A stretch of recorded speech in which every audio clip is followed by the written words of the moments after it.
Everyone, आज આપણે બનાવીશું દહીં વડા। તો હું તમને તેની રેસીપી બતાવી દઉં છું। તે પહેલા તમે મારી ચેનલમાં નવા હોય તો મારી ચેનલને સબસ્ક્રાઇબ કરી દેજો અને જો વિડિયો ગમે તો શેર કરી દેજો। તો ચાલો હું તમને રેસીપી બતાવી દઉં છું, એન્ડ સુધી જરૂર જોજો। સૌપ્રથમ મેં 3 કપ મગની દાળ, 3 કપ અડદની દાળ અને 5 કપ ચણાની દાળ લીધેલ છે। તેને મેં ઓવરનાઇટ પલાળી દીધેલ હતી। હવે આપણે તેને બ્લેન્ડ કરીશું। તો ફ્રેન્ડ, જો તમે આ રીતના કોઈ દિવસ ન બનાવ્યા હોય, સરખું મગની દાળ ને અડદની દાળ સરખી ન લીધી હોય તો એક વખત આ રીતે ટ્રાય કરજો। બહુ જ સરસ દહીં વડા બનશે અને એકદમ પોચા થશે। તો હવે આપણે આ બધી દાળને બ્લેન્ડ કરીશું।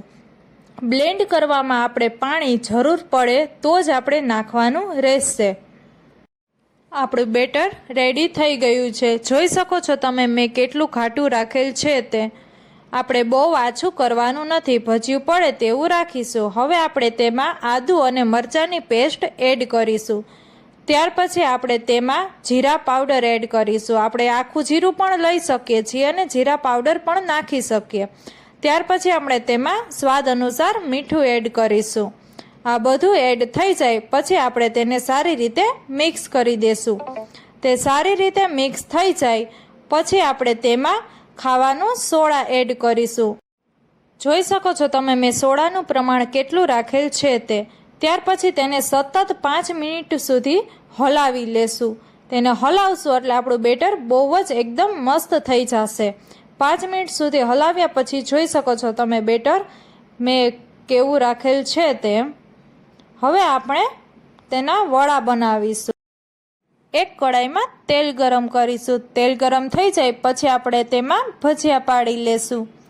જોઈ શકો છો મેં ભજીયાની સાઈઝ કેવડી રાખેલ છે તે। બહુ મોટી નથી રાખવાની, સાવ નાની પણ નથી રાખવાની। હવે આપણે તે લાઇટ બ્રાઉન કલર થઈ જાય ત્યાં સુધી આપણે તેને તળવાના છે। જોઈ શકો છો આપણા વડા રેડી થઈ ગયા છે। હવે આપણે તેને પલાળી દઈશું। પલાળવામાં મેં એક તપેલીમાં પાણી લીધેલ છે। હવે આપણે વડા 15 થી 20 મિનિટ સુધી પલાળી દઈશું એટલે તે સરસ પોચા થઈ જશે। વડા પલળે ત્યાં સુધીમાં આપણે દહીં રેડી કરી લઈએ।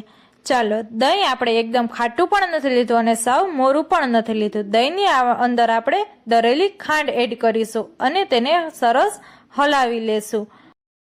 હવે આપણા વડા પલળી ગયા છે, જોઈ શકો છો તમે। તો હવે આપણે તેને એક પ્લેટમાં કાઢી લેશું। ત્યાર પછી તેના પર દહીં એડ કરીશું, દહીં નાખીશું। ત્યાર પછી આપણે ગાર્નિશ માટે જીરા પાવડર નાખીશું। ત્યાર પછી ચટણી અને સ્વાદ અનુસાર મીઠું નાખીશું। મીઠું આપણે વડામાં પણ નાખેલું છે એટલે ઓછું નાખવાનું રહેશે। ત્યાર પછી આપણે દાડમના દાણા અને કોથમરી એડ કરીશું। તો ફ્રેન્ડ, આપણા દહીં વડા રેડી થઈ ગયા છે। તો છે ને એકદમ સિમ્પલ અને ઇઝી દહીં વડાની રેસીપી। તો મારા આવા અવનવા વિડીયો જોવા માટે મારી ચેનલને લાઈક કરો, શેર કરો અને સબસ્ક્રાઈબ કરો। Thank you.